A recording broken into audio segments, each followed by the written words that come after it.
SIR এর নামে দেশে হচ্ছেটা কি? একদিকে দেখা যাচ্ছে ইউপিতে সেখানে নাকি বিধানসভা ভোটের জন্য একরকম ভোটার তালিকা হয়েছে, আবার পঞ্চায়েত ভোটের জন্য এক ধরনের ভোটার তালিকা হয়েছে এবং দুটো তালিকাতেই যে ভোটারের লিস্ট দেখা যাচ্ছে, ভোটারের সংখ্যা দেখা যাচ্ছে, তাতে বিস্তর হেরফের দেখা যাচ্ছে। তো এটা যদি একটা দিক হয়, আমাদের রাজ্যে যে এসআইআর চলছে সেখানে প্রত্যেক দিনই নতুন নতুন নাম পাওয়া যাচ্ছে যে শুনানিতে ডাকা হয়েছে। কারণ খসড়া তালিকাতে ৫৮,২০,০০০ নাম এমনিতেই বাদ গিয়েছিল। তাতে বহু মানুষকে মৃত দেখানো হয়েছে, যাদের এখন দেখা যাচ্ছে যে অনেকেই জীবিত। সংখ্যাটা ১০০-র কাছাকাছি, যাদেরকে ভোটার লিস্টে জীবিত দেখানো হয়েছে। তো এমন অন্তত তৃণমূল কংগ্রেস তো এমনটাই দাবি করছে। তারা বেশ কিছু ব্যক্তিকে, এই যে অভিষেক বন্দ্যোপাধ্যায় জেলায় জেলায় যাচ্ছেন, তিনি তার যে জনসভা বা র‍্যাম্প করেছেন সেখানে তুলে ধরছেন যে এরা হচ্ছেন মানে ইলেকশন কমিশনের যে লিস্ট, তাতে ভূত বা মরে যাওয়া ভোটার, তাদেরকে আমরা হাজির করছি। এবার বিজেপি তারাও পথে নেমেছে যে ফর্ম 7 জমা দিতে হবে। ফর্ম 7টা কি? ফর্ম 7 হচ্ছে, যদি ধরুন আপনার সন্দেহ হয় আমাকে নিয়ে যে আমি এদেশে ভোটার নই বা আমি বাংলাদেশি রোহিঙ্গা, তাহলে আপনি আমার বিরুদ্ধে সন্দেহ প্রকাশ করে ওই ফর্ম 7টা জমা দিতে পারেন। হ্যাঁ, এক্ষেত্রে আপনাকে সাপোর্টিভ ডকুমেন্টস দেখাতে হবে যে আপনি যেটা দাবি করছেন সেটা ঠিক।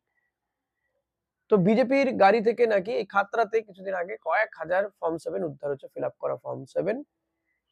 পাশাপাশি বিজেপি নেতারা ফর্ম 7 জমা দিতে যাচ্ছেন, অভিযোগ যে এসডিও সেই ফর্ম 7 জমা নিচ্ছেন না।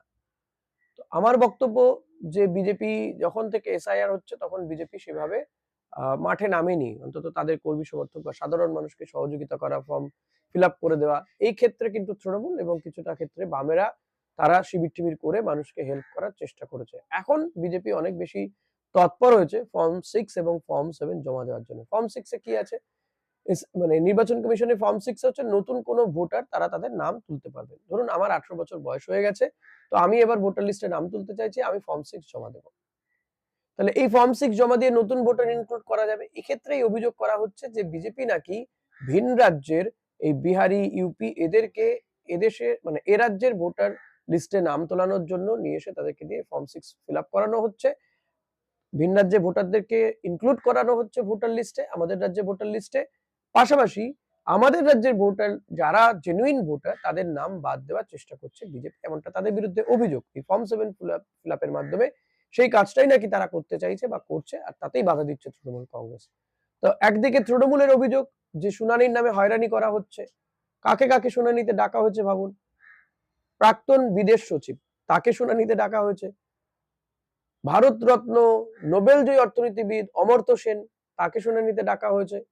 ডাকা হয়েছে সাংসদ দেবকে, ডাকা হয়েছে কবি জয় গোস্বামীকে, মোহাম্মদ শামীকে ডাকা হয়েছে শুনানিতে। ভাবুন একবার। এবং লেটেস্ট এই হাওড়াতে একজন বিজ্ঞানী থাকেন অভিজিৎ বন্দ্যোপাধ্যায়, তিনি চন্দ্রযানের যে অভিযান হয়েছিল তাতে গুরুত্বপূর্ণ ভূমিকা পালন করেছেন, তাকেও ডাকা হয়েছে শুনানিতে। অর্থাৎ এই নোবেলজয়ী অর্থনীতিবিদ, এই বিজ্ঞানী, কিংবা ভারতীয় দলে খেলা ক্রিকেটার যিনি খোদ প্রধানমন্ত্রীর প্রশংসা পান, কিংবা এতবারের সাংসদ, তারা যদি শুনানিতে ডাক পান, তাদের নাম নিয়ে যদি নির্বাচন কমিশনের কনফিউশন থাকে, তো আমি আপনি তো ছেড়ে দিলাম। বুঝতেই পারছেন যে আমার আপনার অবস্থাটা কোন পর্যায়ে গিয়ে দাঁড়িয়েছে। দেব এতবারের সাংসদ, তো তিনি যখন নির্বাচনে দাঁড়ান তিনি তার যাবতীয় ডিটেল তো দেন কমিশনকে। তাহলে কমিশনের কাছে কি সেই তথ্য থাকে না?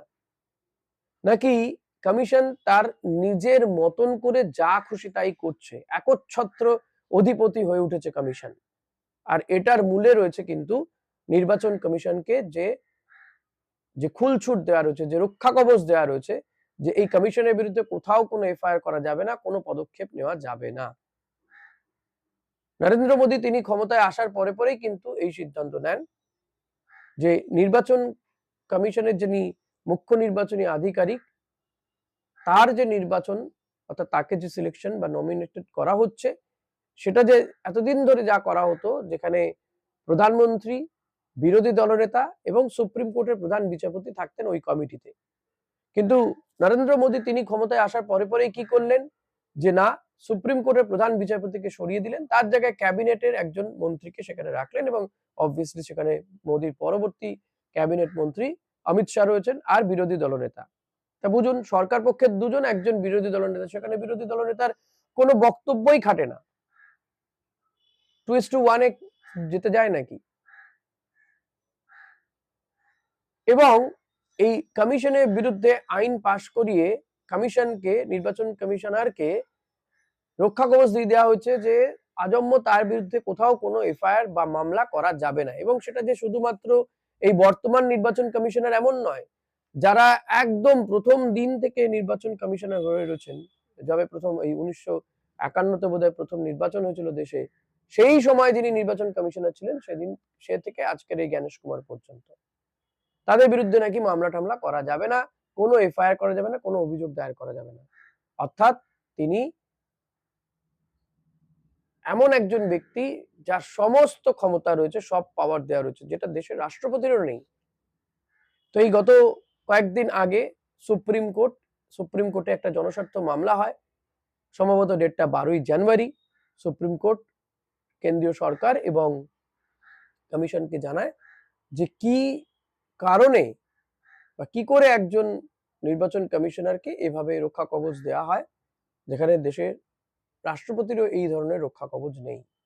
তো তাদের কাছে হলফনামা চেয়েছে বলে জানা যাচ্ছে। অন্তত সুপ্রিম কোর্ট এইটুকু তো করেছে। জানি না এই উত্তর কবে তারা পাবে, আদৌ পাবে কিনা। ততদিন জ্ঞানেশ কুমার থাকবেন না, আবার কোনো কুমার আসবেন। ততদিন দেশের কত মানুষ, কত সংখ্যক ভোটারের নাম বাদ চলে যাবে ভোটার তালিকা থেকে, কেউ জানে না। কেউ কেউ বলছেন এই বাংলাতে বারবার করে যে কমিশন যে বাধা পাচ্ছে এসআইআর করতে, তাই এতবার করে নিয়ম চেঞ্জ হচ্ছে। আচ্ছা, বাধাটা কেন পাচ্ছে? এই ধরনের মানুষদের যদি শুনানিতে ডাকা হয়, সাধারণ মানুষকে শুনানির নাম করে যদি হয়রান করা হয়, তাহলে তো কেউ না কেউ তো প্রতিবাদ করবেন। তো প্রতিবাদটা হচ্ছে। তৃণমূল কংগ্রেস ততটা শক্তিশালী, তাই তারা প্রতিবাদ করছে, অন্যান্যরা প্রতিবাদ করেননি। বিহারে কংগ্রেস তারা একাধিকবার অভিযোগ করেছেন যে বৈধ নাম বাদ চলে গেছে, অবৈধ নাম ঢুকে গিয়েছে। কে শুনেছে কার কথা? প্রচুর তারা অভিযোগ জানিয়েছিলেন বিহারে ভোটের আগে, শুনেছেন?